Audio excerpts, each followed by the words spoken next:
So like Scott said, my name's Wilson.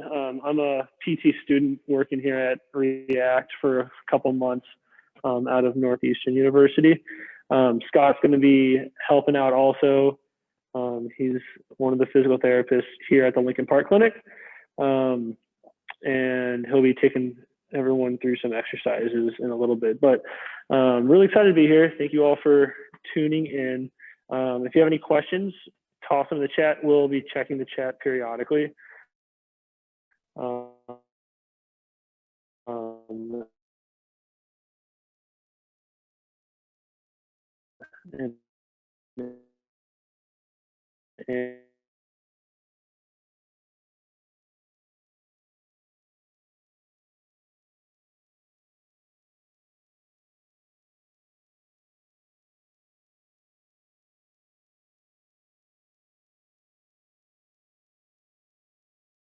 And train them. As you all know, is longevity in tennis and paddle sports. We'll go over some strengthening and mobility exercises.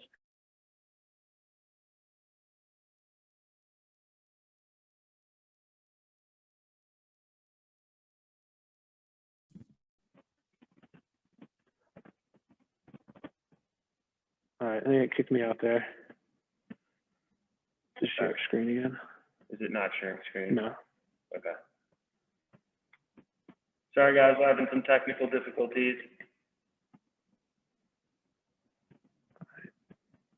Okay, and we're back. Okay. Yeah. Okay, and so then we'll go through some strengthening and mobility exercises that we can do. Take a look at the chat. Yeah, I got chat coming in here to keep up with some. Okay, perfect. Thank you, Hugo. Okay, and then any questions we will answer at the end. So, all right, so a little bit of background. So the reason we're having this conversation is because there's a pretty high incidence of injury in tennis players, recreational and professional. So really all levels. So some studies that show that around 67% of recreational tennis players will have some sort of musculoskeletal injury each year. And that's just overall, it could be any type of injury. And that the types of injury vary by surface. There's actually an increased incidence, so they happen more frequently on the harder, faster surfaces. So like the concrete and hard courts, and a little bit less on the clay and grass courts. A lot of that has to do with how much friction the concrete and hard courts have. And then since they're faster, you'll just be moving a little quicker, higher stresses on the tissues and higher risk for injury there. Of those injuries, 2/3 tend to be overuse. So just like chronic loading over time, there's a lot of repetitive motions that happen in these paddle sports. And these tend to be your upper body injuries, but it's not always upper body. You can have some like tendon issues in your lower body that we'll talk about. And then 1/3 tend to be traumatic. So your ankle sprains, things like that, where it's more one acute thing happens and you have a lot of pain, and but those are a little bit less common, less frequent in tennis. A lot of these injuries are due to the high demands that tennis requires. So tennis requires a lot of mobility and stability, meaning that you're moving around a lot on the court and you're moving around fast. And with that mobility, you need to be stable. So you need strong muscles, resilient tissues in order to withstand all the demands of the sport.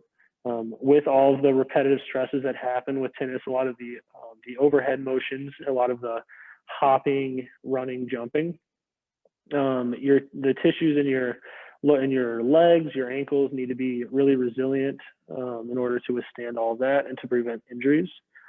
And then power and agility, you need to be able to move quickly and with a lot of strength. And so that's some high loads on the tissues. That's why we can have some injuries there. Okay.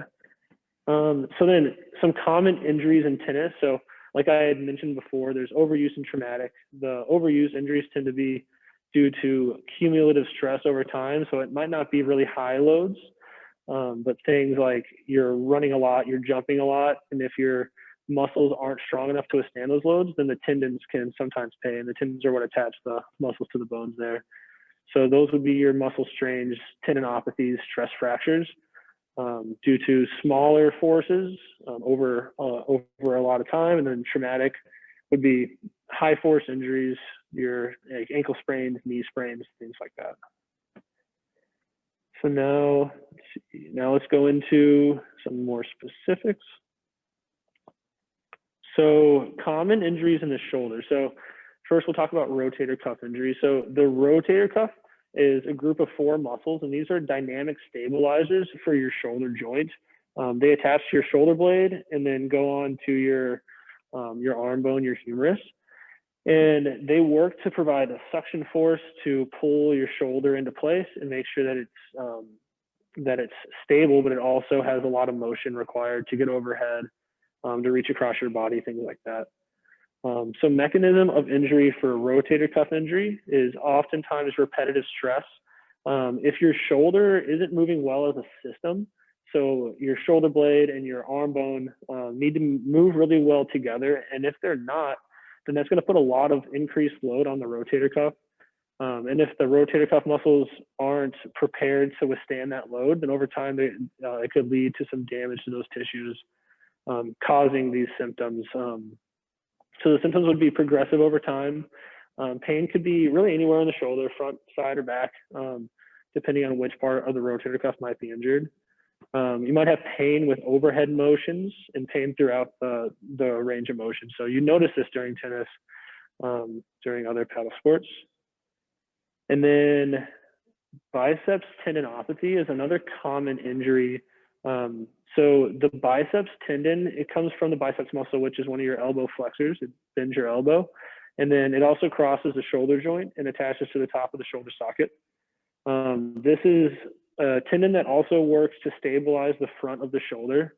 And it can be commonly injured through repetitive stress with overhead movements.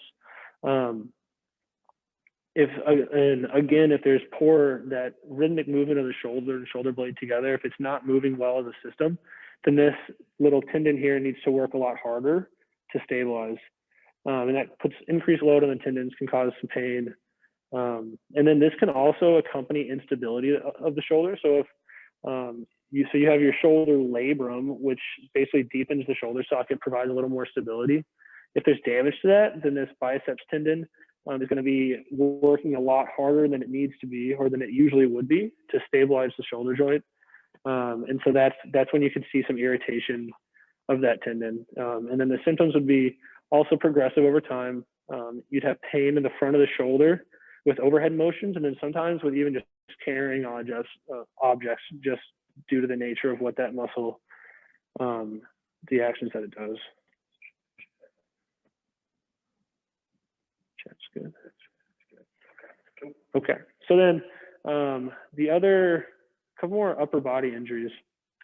So medial and lateral epicondylitis. These are very common in tennis. So medial epicondylitis is called golfer's elbow, but it's not exclusive to golf. You see it a lot in paddle sports also. So the medial epicondylitis refers to the group of tendons that flex your wrist, so bend your wrist upward like this.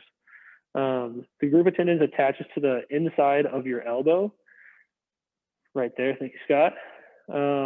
And with tennis, a lot of times, especially with the forehand stroke, these muscles can be working really hard to provide that force and that power for a nice strong stroke. Mechanism of injury for these would be repetitive stress also. Like I said, there's stress with that forehand stroke, and these can be especially stressed. Again, going back to the shoulder blade, if you have poor shoulder blade mechanics and strength, then these muscles will be working a lot harder in order to stabilize the arm as you're swinging the racket. We also see injuries like this common with a quick increase in the amount of tennis or paddle being played. Just because if it's not a progressive buildup, then these muscles might not be prepared to take on that increased load. And then you might see a lot of that inner part of the elbow pain. And then that pain would also worsen with activity. It would get pretty flared up with tennis, other sports, and then be pretty sore after. Lateral epicondylitis, that is the same concept, but on the outside of the elbow. So this would be the muscles that extend your wrist, and they attach to the outside of the elbow. Similar mechanism where it would be a repetitive stress injury, but this one would be more painful with the backhand stroke,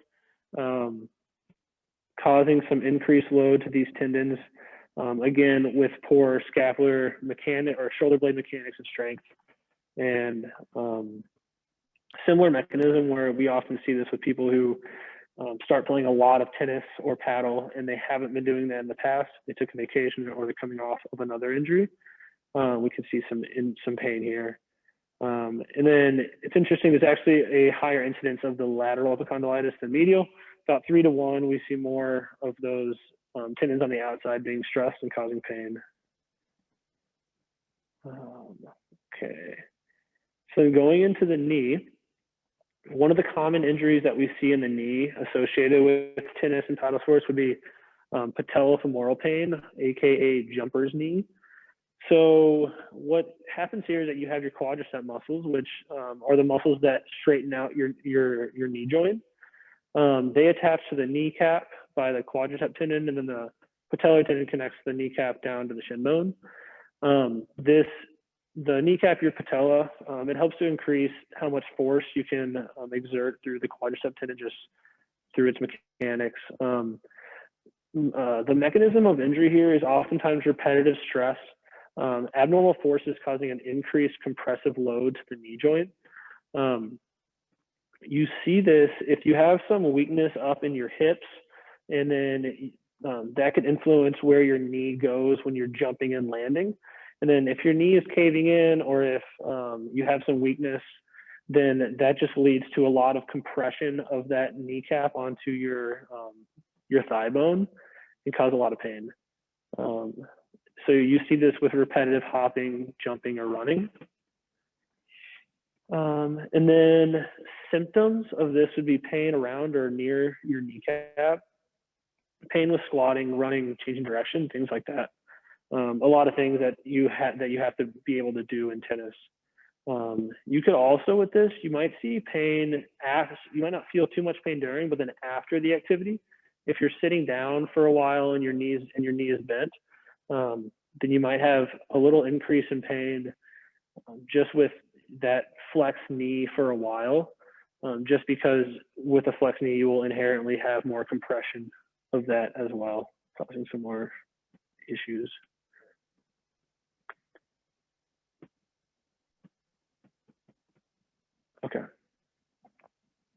Okay, so let's talk about ankle sprain. So now the ankle sprain is one of the more acute or traumatic injuries that we see related to tennis. Like I said, we might see more of these on the harder surfaces, so your cement or your hard courts, just because there's less give to the court, and then with the higher speed of play, if someone lands a little awkwardly on their ankle, they might roll it.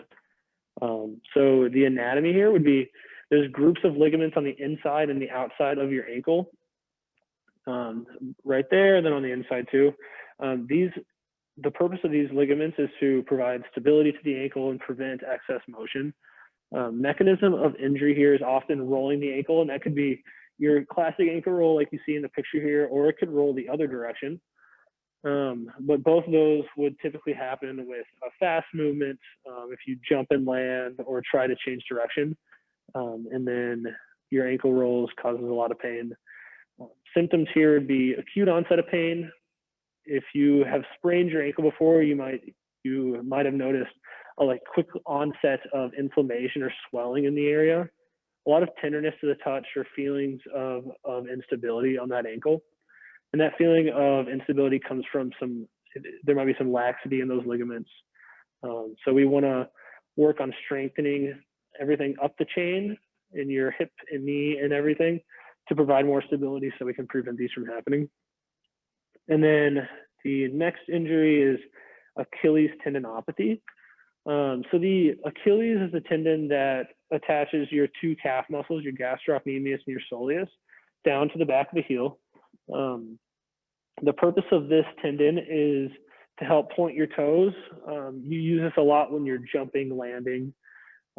Mechanism of injury is typically chronic, or it happens over time due to repetitive loading with running, hopping, or jumping.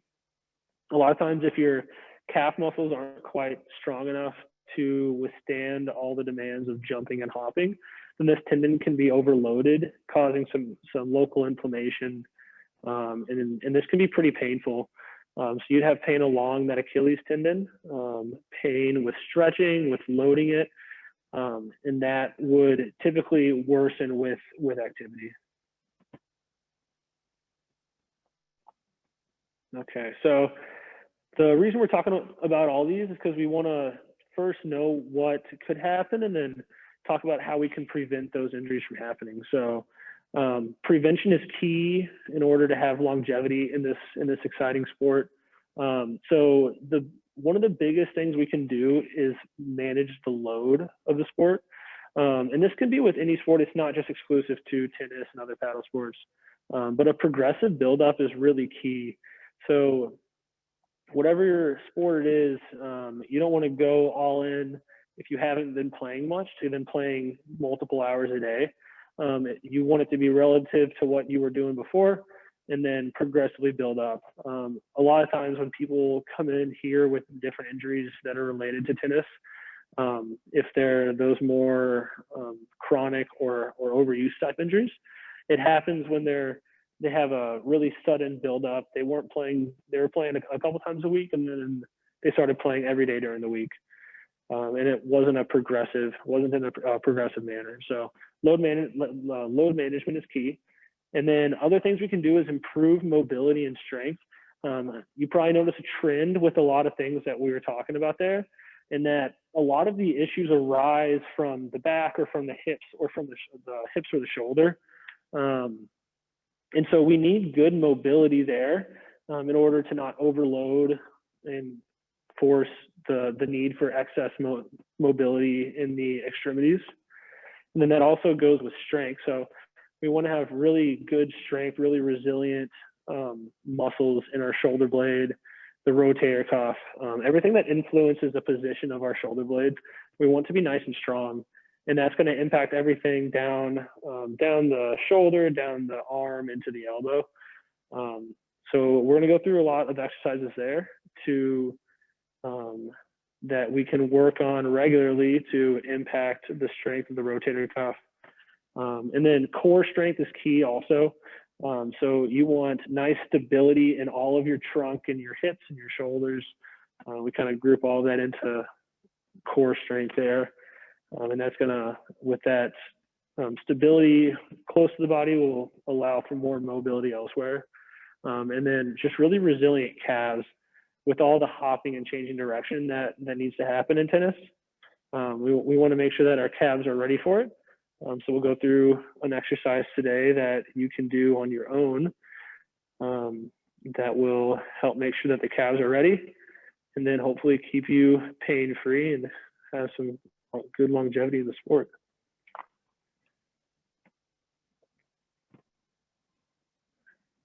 Okay. Do you guys?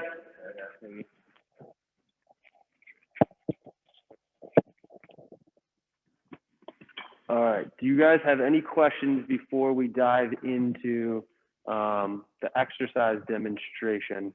We'll kind of maybe leave a minute here while we're taking a look at the chat, and then we'll dive in elsewhere.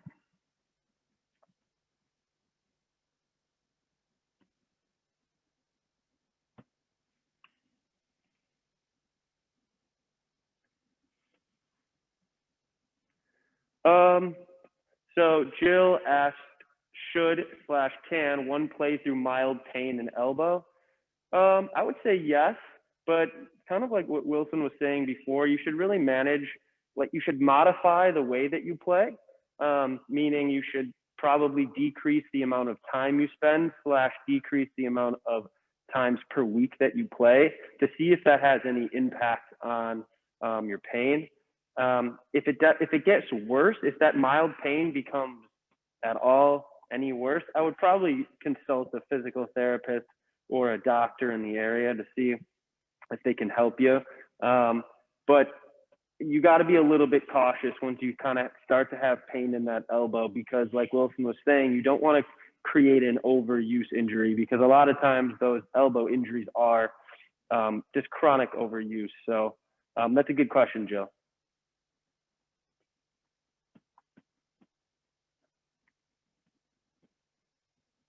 All right, so we're going to move into some of these exercises. They are included in the PowerPoint here, so you don't necessarily have to rewatch the entire video in order to kind of grasp it. So you'll be sent both the video and the PowerPoint after. That way you can kind of run through these slides and be able to quickly be like, oh yeah, that's what that exercise was. So I'm going to stop sharing my screen here and then make us full screen. We're going to switch this thing around so you guys can kind of have a better view for what we're doing here. All right.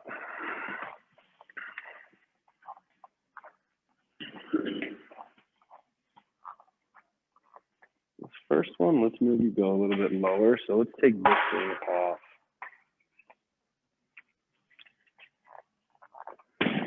So if you guys have questions throughout this, we'll definitely see it at the end. And maybe periodically we'll try to take a look during as well. That way we can keep an eye on this here. Okay.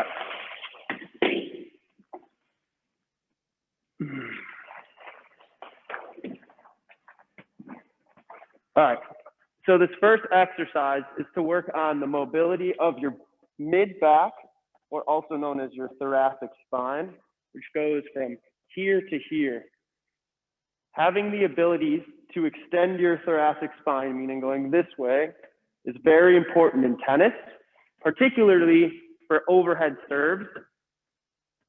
If you want to protect your shoulder, you need to have good mobility of your back, particularly when you're extending and you're reaching up here, because if not, you're just going to require a lot of demand on the shoulder to move more than it's supposed to. So you want to have all the pieces moving together and have the ability to extend as you come over. So we're going to show you an exercise to help work on that. So what you'll need is just a foam roller here. You can pick one up on Amazon. They're super cheap, like 20 bucks, or any sporting goods store near your place. So what you do, let's just start on one spot. Let's go right in the middle of the shoulder blades. All you're attempting to do is have this foam roller be a fulcrum for the extension that we want to occur in your thoracic spine or your mid-back. So the things that you should look out for are making sure that your ribs stay downwards. You don't want to be extending so much that your entire spine is extending. That's not a very specific exercise. We want the extension to occur right over where the foam roller is. So how we're going to do that is you're going to keep your core engaged, squeeze your abs, put your hands behind your head in order to support the weight of your head, and then just fall backward over the foam roller as far as you can. Once you reach that point, then you're just going to come up. You can hold it at the end there and just kind of breathe into it to really try to open up that spot. But I suggest that it should be more of a dynamic movement, meaning going back and forth, just like this. Because ultimately, that's what you're doing in tennis. You're not sitting statically in a position. So that's the first exercise. Here. All right. The second exercise is also going to be for our mid-back or our thoracic mobility, except this time it's going to be about rotation, because as we know in tennis, it's a heavy rotational sport. So you need your spine to have the ability to rotate. Again, to protect your shoulder.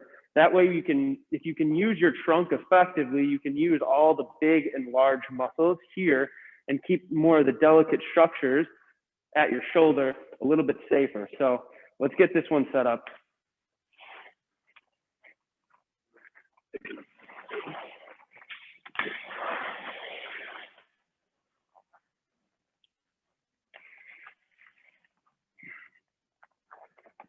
All right. So for this one, I suggest doing it near a wall. That way you can have the best mechanics possible. And since everyone has it, it shouldn't be a problem. But like if you're at, you know, your tennis facility or your paddle sports facility, and you don't have access to something like that, you can do this without it. But for now, let's use a wall for it. So we're going to come over here. So what you're going to do is you're going to get in a half kneeling position, like so. Whatever leg, the leg that should be in front should be the leg that's further away from the wall. So you should not be like this. You should be like this. Another added bonus, it's not necessary, but this will improve the effectiveness of this drill. If you use a foam roller. So what I'm doing is, it's kind of hard to see here. Wilson's gonna help me out. Got a little cameraman this time. So I'm putting the foam roller in between my front leg, or this front leg here, and the wall. And then I'm kind of pushing in with this leg right here to kind of stabilize my lower half. Okay. Let's bring it back here. Thank you, Wilson. So then from here, now that you have your lower half nice and stable, you're just going to rotate open as much as you possibly can without letting this foam roller fall off the wall and then coming back. So again, this is meant to be more of a dynamic movement, meaning that you should be rotating, not necessarily holding it. You can if you want, to get a little bit of extra benefit, but I'd rather see some motion here. What you can try to do is also squeeze the muscles on the back of your shoulder blade as you try to pull your chest open. And then you want to keep it symmetrical, given that we both have forehand or backhands and forehands in tennis and paddle. So we switch it up, do the same thing on the other side.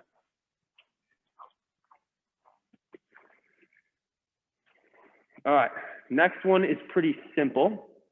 It's for the back of our shoulder. So oftentimes with rotator cuff injuries, any overhead sports in particular, specifically paddle, we get tightness on the back of our shoulder blade due to the fact that these muscles are used a lot.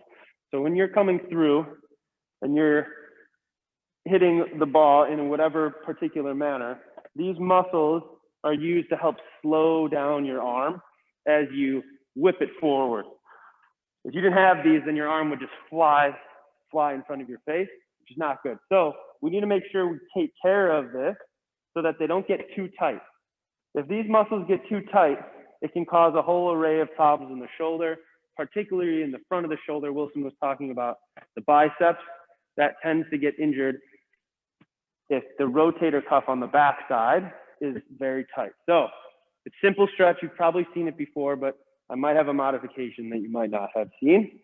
So all we're doing, taking, for my right arm, I'm gonna take the left, pull it across at shoulder level here, and kind of hook it right at my elbow and pull it in towards my body. Simple as that. From the back side, looks like this.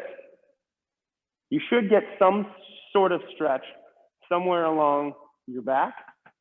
A particular thing that can make it a little bit more effective for getting this in particular, this spot, is if you try to squeeze your shoulder blade back. So almost like you're trying to pinch your shoulder blade. If you pinch your shoulder blades together, then take your arm across, it kind of will feel awkward. but it makes it more effective for being particularly specific about stretching right here. This is something that can be held for about 30 seconds at a time, 3 sets. That's generally a good starting place. I wouldn't go over like a minute, minute and a half per set. That's probably a little bit too much for that. I forgot to mention on the previous exercises, I would do it maybe at least 15 times on each side as a warm-up before you play tennis. If you're doing it kind of as rehab and you have a little bit more time on your hands, I'd maybe do like a set of 10, 3 times on both sides. So yeah, see if there's any questions. No. Okay, we're gonna move on to the next one here, and this one's gonna be for our hips.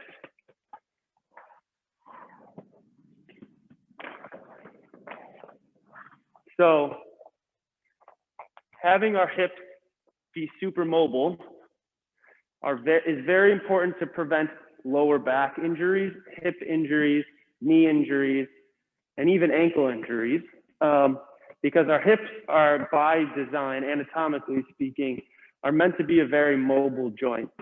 Our lower back and our knees are supposed to be more stable joints. So if the hips get super tight, it can cause problems for the segments that are above, meaning your lower back, and your knees, which are right below. So one good exercise that we like to do for this is called a 90-90 rocker.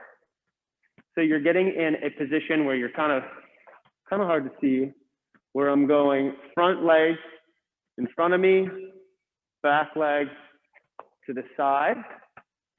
Oh, I'm cramping, of course. Okay, so I'm getting in this position. I'll talk about modifications if this is too hard, because I understand that some people might be a little bit tight and might not be able to get into this position. So if you fall into that category, we'll give you something after this. But if you are able to handle this, get into this position. What I want you to do is you try to keep a nice tall chest here, keep your spine nice and lengthened. That way we can make sure that your hips are getting most of the work done. So what you're gonna do is you're gonna rotate towards the stance leg, or the front leg here, and you're gonna try to lean forward towards the ground. But notice what I'm doing is I'm keeping my back very straight as I come down. I'm not just leaning forward like this and slumping over, because then I'm not actually getting a stretch in this hip at all. I'm just actually stretching my back. So imagine you got a nice plank or a pole right behind your body. You come forward. For this one, you can either hold it at the end, or you can kind of dynamically come in and out of this position. You'll also get a little bit of a stretch on this other side. But again, because tennis is such a bilateral sport, meaning both sides, I would do this stretch on both sides, coming forward, just like that. You should feel this stretch, back of the hip, anywhere in this glute area. So some modifications, if this is too difficult, are, let's grab a yoga block. I don't know if we, yeah. See if there's anything in the chat. Again, if you guys have questions, drop them in. We're paying attention to it. Okay.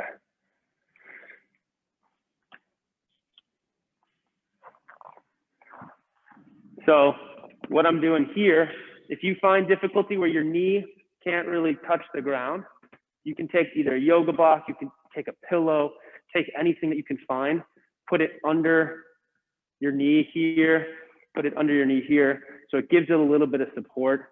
That way you'll be able to sink into it. That's one modification. The other modification, if you can't do that at all, would be this classic stretch. See if this is a better angle. You're crossing your leg over your left, if it's your right, and then you're simply bringing this right hip into a stretch by pulling on your left leg. Okay. Next thing here is for the shoulder. So let's get that going. We use Wilson as the test model here.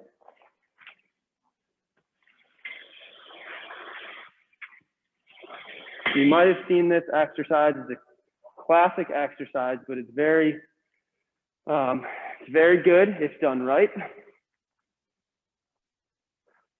So this is going to help strengthen the rotator cuff, which are some of those muscles here and on the inside part of the shoulder that help stabilize the shoulder joint, and is needed quite a bit in the sport of paddle or tennis. So as you can see, Wilson is in kind of a neutral position to start.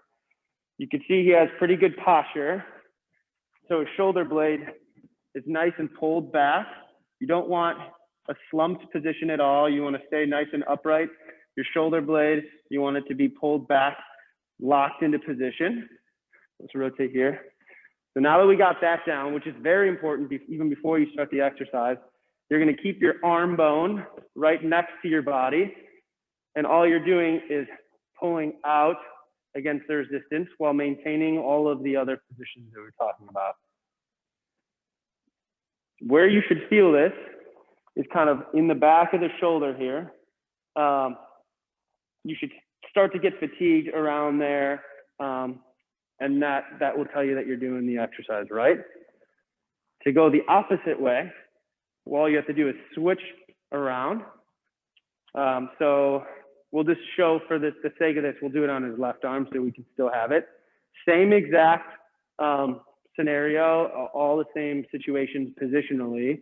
All you're doing now is pulling in, which Wilson's doing really nice.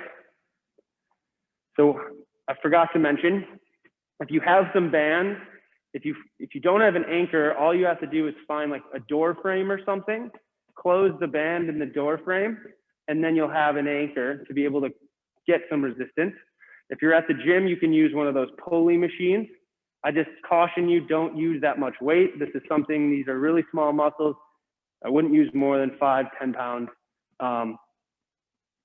unless you're super strong, but they're small muscles.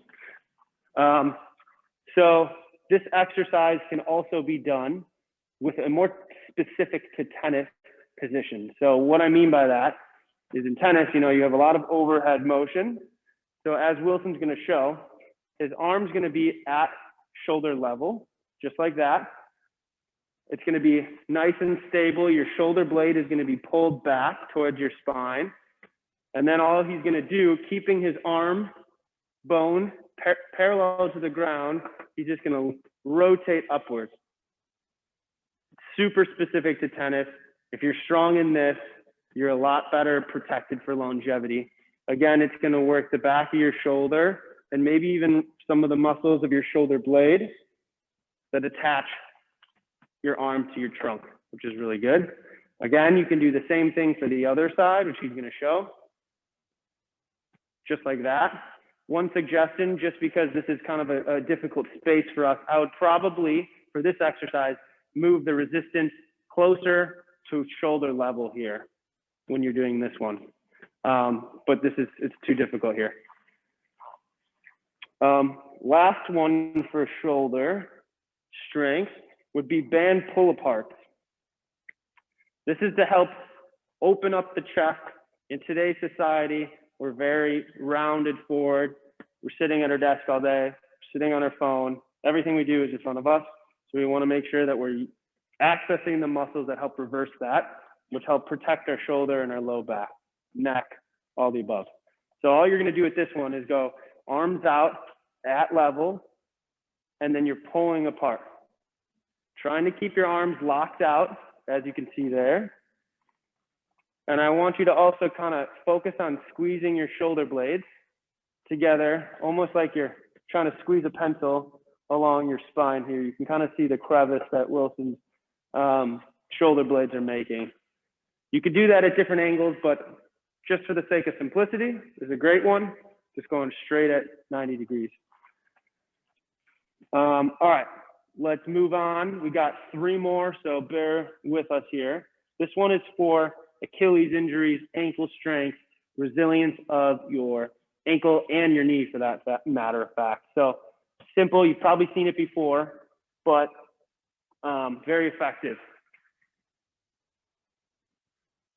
So this one is just a calf raise, but we're going to change the demands of it a little bit by switching things up. So all you're doing for this one is going up onto your heels. Is there a connection problem at all?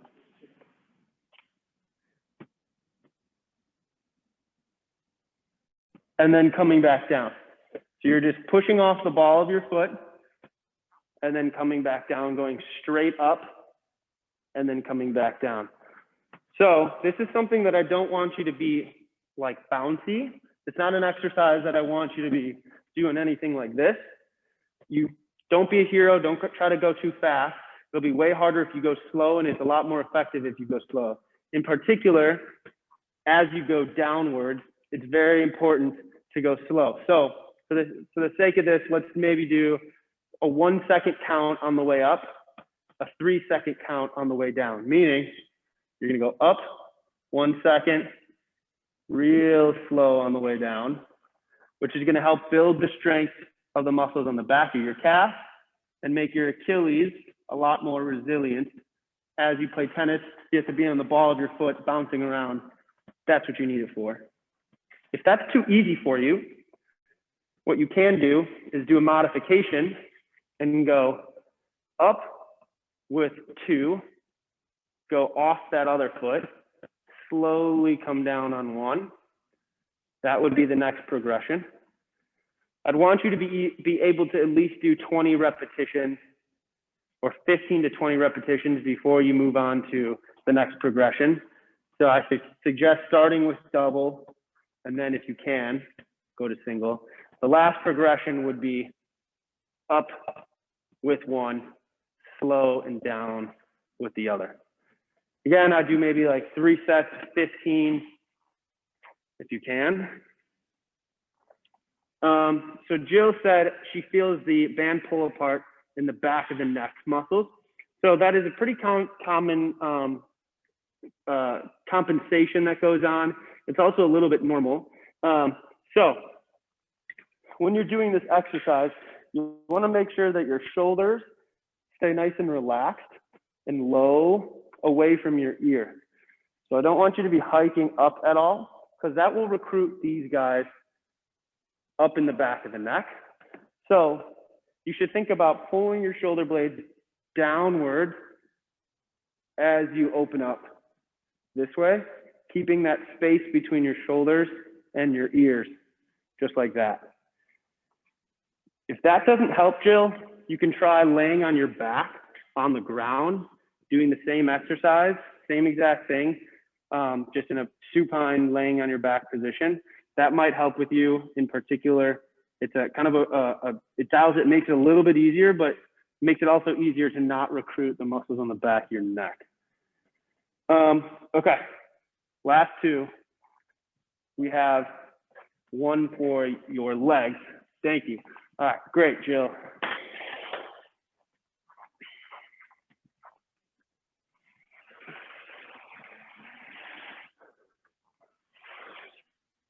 All right, this one is going to be, what about plantar fasciitis pain?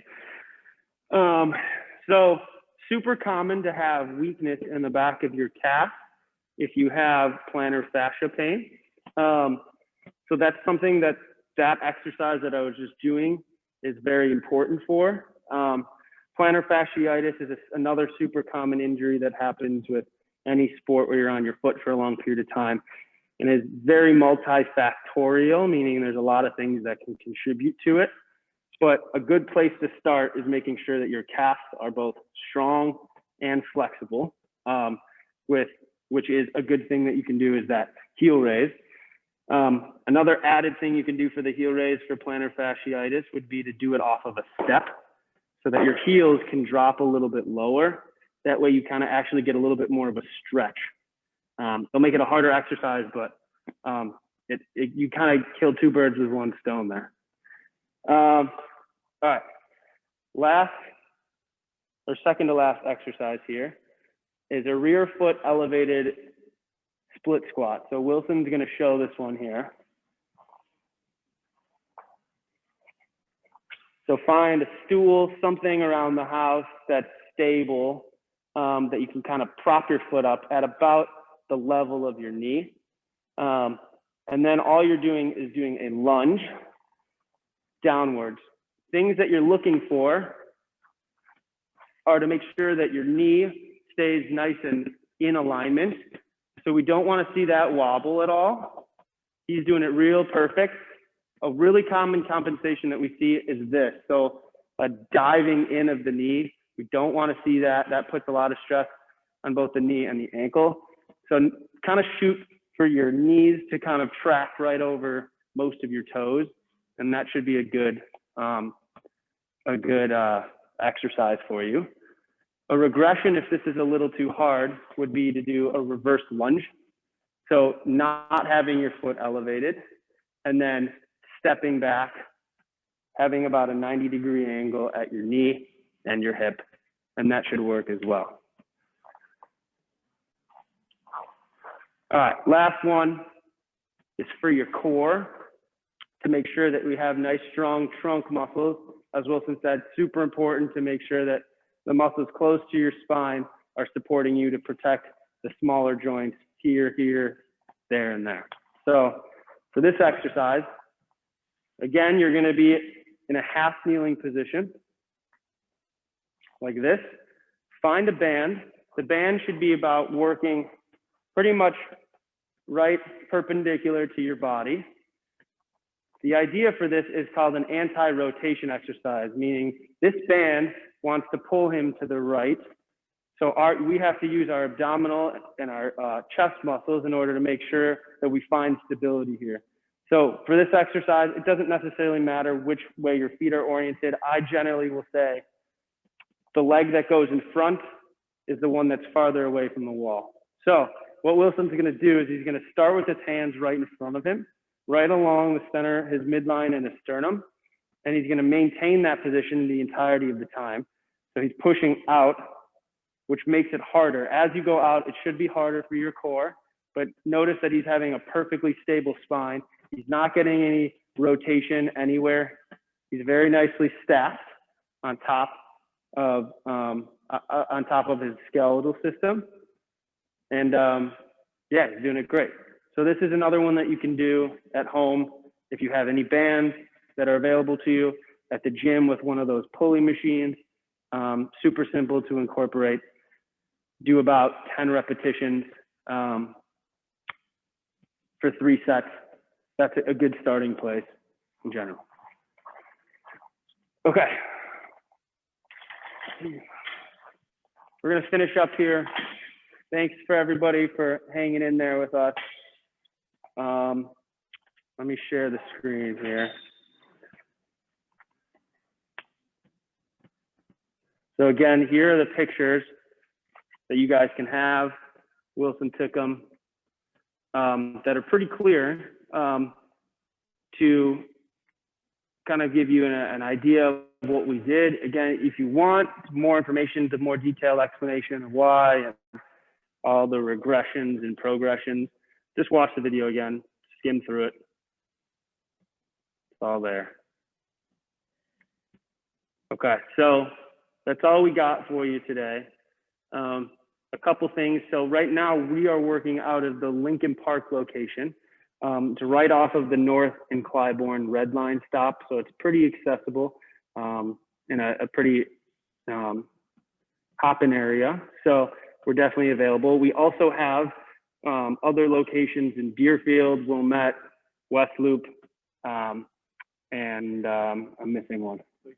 Lakeshore East, there we go. Which are all available, all have great therapists that all know how to deal with these types of injuries. So you really won't go wrong there. A big thing is that now we have direct access, which that means that you don't need to go to your doctor for physical therapy. Unless you do have Medicare, then you still need to go get a script from your doctor. If you don't, you can come in, give us your insurance information, we'll verify your plan, see if it falls within our coverage, and then we'll make it work. And then we can start there. You don't have to go to your doctor. You don't have to waste any time. We can get right after it. I left my contact information. We have our front line or front desk line here, and my email that you can, if you have any other questions, just let me know. I'll be able to get to it for you. Again, this is Wilson. He's going to be with us for another 2 weeks here, or maybe another week here. So come on in early, get to meet him. He was great. My name's Scott. I'm also here at full time at the Lincoln Park location. So if you guys have any questions, we'll stay around. We'll stick around here for a little bit, for about 5-10 minutes, and then we'll go. Thank you to everybody who came. We appreciate it. Stay injury free. I believe Hugo asked, will the PowerPoint get emailed? I do believe it will get emailed. If it doesn't, I will double check with our marketing manager and make sure that it gets sent out to you. That way you have it, like I was talking about.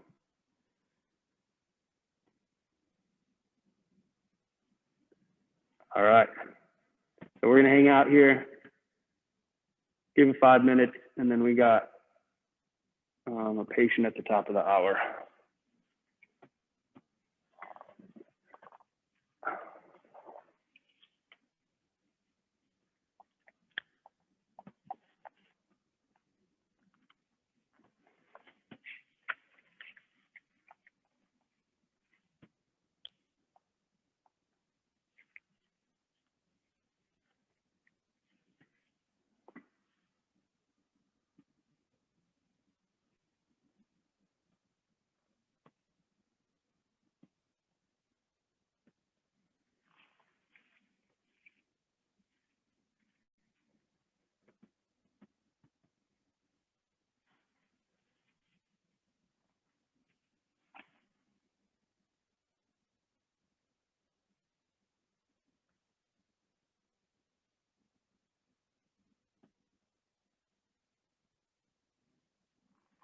Thank you to everybody who came.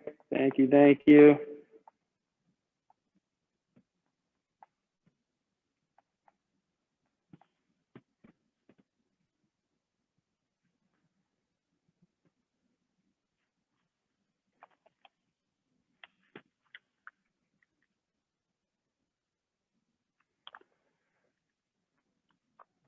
All right.